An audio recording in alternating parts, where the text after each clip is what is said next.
ഇപ്പോൾ നമ്മോടൊപ്പം IMD director Shrimati Neetha K Gopal ചേരുന്നുണ്ട് ടെലിഫോൺ ലൈനിൽ. നമസ്കാരം ശ്രീമതി നീത കെ ഗോപാൽ.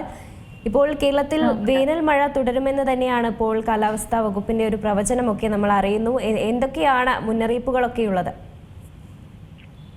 വേനൽ മഴ എന്ന് പറഞ്ഞാലും മാപ്പൊന്ന് ശ്രദ്ധിച്ചു നോക്കിയാൽ കേരളത്തിലെ അപൂർവം ചില ജില്ലകളിൽ മാത്രമേ ഉള്ളൂ നമ്മൾ ഗ്രീൻ കളറിലുമാണ് കൊടുത്തിരിക്കുന്നത്. ഒന്നുകൂടെ സൂക്ഷിച്ചു നോക്കിക്കഴിഞ്ഞാൽ ലഘുവായ മഴ അല്ലെങ്കിൽ നേരിയ മഴയ്ക്കുള്ള സാധ്യത മാത്രമേ പ്രവചിച്ചിട്ടുള്ളൂ. അല്ലാതെ ഒരു വലിയ രീതിയിലുള്ള ഒരു മഴയോ നമ്മൾ സാധാരണഗതിയിൽ വേനൽ മഴ എന്ന് ഉദ്ദേശിക്കുന്ന രീതിയിൽ നല്ല മഴയ്ക്ക് ശേഷം നല്ല തണുപ്പ് അന്തരീക്ഷത്തിനും പ്രകൃതിക്കും തണുപ്പ് അനുഭവപ്പെടുന്ന രീതിയിലുള്ള ഒരു മഴ നമ്മൾ പ്രതീക്ഷിക്കുന്നില്ല.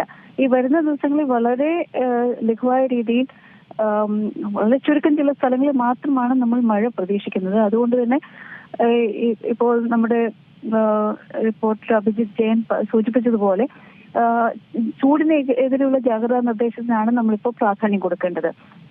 ചൂട് നമ്മൾ രേഖപ്പെടുത്തുന്ന താപനില ശരാശരി താപനില അല്ലെങ്കിൽ നമ്മൾ വളരെ കാലമായിട്ട് എടുക്കുന്ന ആവറേജ് വാല്യൂവിന് തൊട്ടടുത്ത് തന്നെയാണ് നിൽക്കുന്നതെങ്കിൽ പോലും നമ്മൾ വേനലിന്റെ കാഠിന്യം കൂടിക്കൂടി വരുന്ന ഒരു സാഹചര്യം, അതായത് നമ്മൾ വേനലിന്റെ മൂർധന്യാവസ്ഥയിലേക്ക് പോയിക്കൊണ്ടിരിക്കുന്ന ഒരു സമയമാണ്. അപ്പൊ അതുകൊണ്ട് തന്നെ ചെറിയ ചെറിയ വ്യത്യാസം ഉണ്ടാകുകയായിരിക്കും. ഇന്നത്തെ താപനിലയിൽ നമ്മൾ നേരിയൊരു വ്യത്യാസമൊക്കെ ഉണ്ടാക്കി. പക്ഷെ ഇത് പതുക്കെ അധികരിച്ച് നമുക്ക് വലിയ നിലയിലേക്ക് അല്ലെങ്കിൽ താപനില അധികമാകുന്നതിനെ ആ ഒരു രീതിയിലേക്കാണ് പോകുന്നത്. അല്ലാതെ വളരെ പെട്ടെന്നുള്ളൊരു മാറ്റമോ അല്ലെങ്കിൽ വളരെ പെട്ടെന്ന് താപനിലയിൽ വർദ്ധിക്കാനോ ഉള്ള ഒരു സാഹചര്യമല്ല. അടിക്കടി ചെറിയ ചെറിയ വാല്യൂ വെച്ച് കൂടി നമ്മൾ വേനലിന്റെ ആ ഒരു കാഠിന്യത്തിലേക്കാണ് പോയിക്കൊണ്ടിരിക്കുന്നത്. അതുകൊണ്ട് തന്നെയാണ് ഇപ്പോ താപനിലയെ പിടിച്ചു നിർത്തുന്ന രീതിയിലേക്കുള്ള ഒരു മഴ നമ്മൾ പ്രതീക്ഷിക്കുന്നുമില്ല. അപ്പൊ അതുകൊണ്ട് ചൂടിനെതിരെയുള്ള ജാഗ്രത നിർദ്ദേശം പ്രത്യേകിച്ചും വടക്കൻ ജില്ലകളിൽ, കാരണം നമ്മുടെ പ്രവചന പ്രകാരവും വടക്കൻ ജില്ലകളിലേക്കാണ് താപനിലയിൽ പ്രത്യക്ഷത്തിൽ വർധനവ് പ്രതീക്ഷിക്കുന്നത്. തെക്കൻ ജില്ലകളിലും മധ്യ കേരളത്തിലും താപനിലയിൽ അങ്ങനെ എടുത്തു പറയത്തക്ക വലിയ വ്യത്യാസമൊന്നും പ്രതീക്ഷിക്കുന്നില്ല.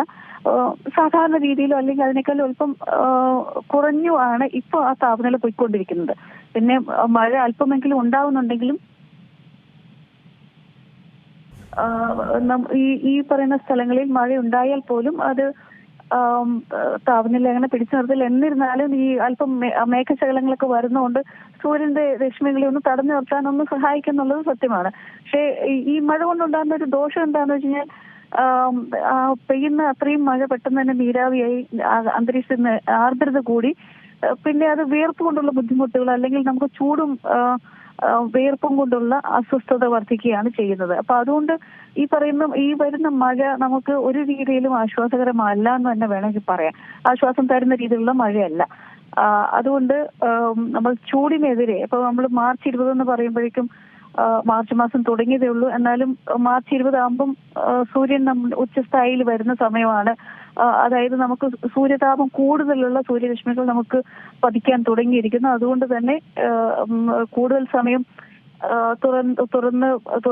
തുറസായ സ്ഥലങ്ങളിൽ നേരിട്ട് വെയിലേൽക്കുന്ന അങ്ങനെയുള്ള സാഹചര്യങ്ങൾ ഒഴിവാക്കുക എന്ന് മാത്രമാണ് നമുക്കിപ്പം പ്രത്യേകിച്ച് നമ്മൾ പറയേണ്ടിയിരിക്കുന്ന ആ ഒരു കാര്യമാണ്. അതുകൊണ്ട് തന്നെയാണ് നമ്മുടെ ജാഗ്രതാ നിർദ്ദേശങ്ങളിലും പ്രത്യേകിച്ചും ഈ അധികരിച്ചു വരുന്ന ചൂടിനെ നിയന്ത്രിക്കാൻ അല്ലെങ്കിൽ നമുക്ക് അതിൽ നിന്ന് പ്രൊട്ടക്ഷൻ കിട്ടാൻ വേണ്ടുന്ന വഴികളൊക്കെ ഈ ജാഗ്രതാ നിർദ്ദേശത്തിൽ ഉൾപ്പെടുത്തിയിരിക്കുന്നത് അതുകൊണ്ടാണ്. അപ്പോൾ മഴ വളരെ ലഘുവായ മഴ മാത്രമേ ഉള്ളൂ എന്ന് എടുത്തു പറയേണ്ടിയിരിക്കുന്നു. ചൂടിനെതിരെയുള്ള ജാഗ്രതയാണ് നമ്മൾ ഇപ്പോൾ ശ്രദ്ധിക്കേണ്ടത്. തീർച്ചയായും ഇപ്പോൾ ജില്ലകളിലൊക്കെ അലേർട്ടുകൾ പ്രഖ്യാപിക്കുമ്പോൾ ഗ്രീൻ അലേർട്ടുകൾ ഉണ്ടെങ്കിൽ അവിടെ നേരിയ മഴയ്ക്കുള്ള സാധ്യത അല്ലെങ്കിൽ മിതമായ മഴയ്ക്കുള്ള ഒരു സാധ്യതയുണ്ടെങ്കിൽ പോലും ചൂടിനെ ശമിപ്പിക്കാൻ അതിന് സാധിക്കില്ല എന്ന് തന്നെ മനസ്സിലാക്കുന്നു. എത്ര ദിവസം ഈ ഒരു വേനൽ മഴ തുടരും?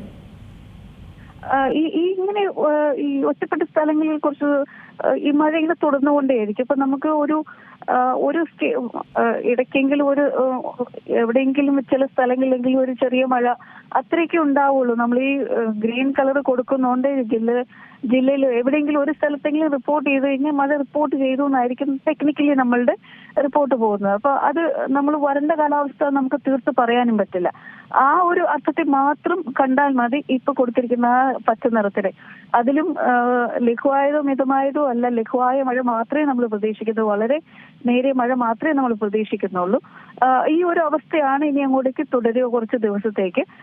മാർച്ച് പകുതിക്ക് ശേഷമേ ഉള്ളൂ ഇതിലെന്തെങ്കിലും കാര്യമായ വ്യത്യാസം നമുക്ക് പ്രതീക്ഷിക്കാൻ പറ്റുള്ളൂ. അതുവരയ്ക്കും ഏകദേശം ഇതേ അവസ്ഥ തന്നെയാണ് തുടരുക. അതുകൊണ്ട് ചൂടിനെതിരെയുള്ള ജാഗ്രതാ നിർദ്ദേശങ്ങൾ കൂടുതൽ എല്ലാവരും ശ്രദ്ധിക്കണം. മാധ്യമങ്ങളാണെങ്കിലും അതിന് കൂടുതൽ പബ്ലിസിറ്റി കൊടുക്കണം എന്നൊരു റിക്വസ്റ്റ് ആണുള്ളത്. തീർച്ചയായും വളരെയധികം നന്ദി ശ്രീമതി നീത കെ ഗോപാൽ ഈ ഒരു അവസരത്തിൽ പ്രതികരിച്ചതിന്. ഏറ്റവും പുതിയ വാർത്തകളും വിശേഷങ്ങളും വിരൽ തുമ്പിലറിയാൻ സീ മലയാളം ന്യൂസ് എല്ലാ ഡിജിറ്റൽ പ്ലാറ്റ്ഫോമുകളിലും ലഭ്യം.